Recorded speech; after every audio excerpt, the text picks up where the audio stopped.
চলে আসলাম চরচটকিমারা গ্রামের যে নতুন লঞ্চ টার্মিনাল হচ্ছে তা দেখানোর সর্বোচ্চ চেষ্টা করব ভিডিওর মাধ্যমে।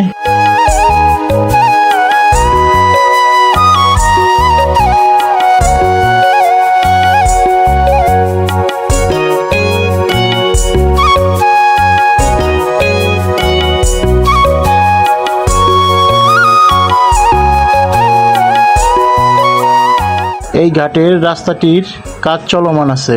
কাজ শেষ হয়ে গেলে খুব দ্রুত সাধারণ মানুষের জন্য ঘাটটি উন্মুক্ত করে দেওয়া হবে।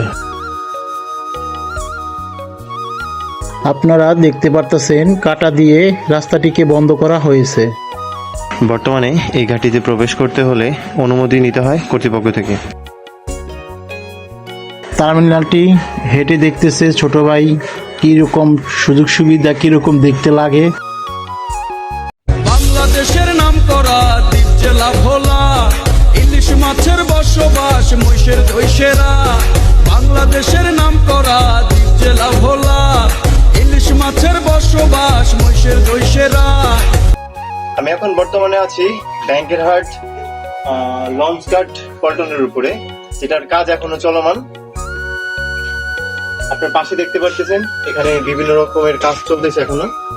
এখানকার নতুন ঘাটের এই টার্মিনালের কাজ শেষ হওয়ার সাথে সাথেই এখানে লঞ্চ এসে ঘাট করবে এবং এখান থেকে সময় মতো ছেড়ে যাবে। নতুন টার্মিনালটি সম্পূর্ণ আপনাদেরকে দেখানোর চেষ্টা করলাম ভিডিওর মাধ্যমে।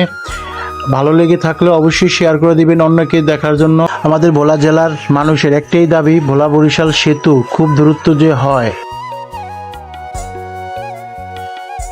সম্পূর্ণ ভিডিওটি দেখার জন্য ধন্যবাদ।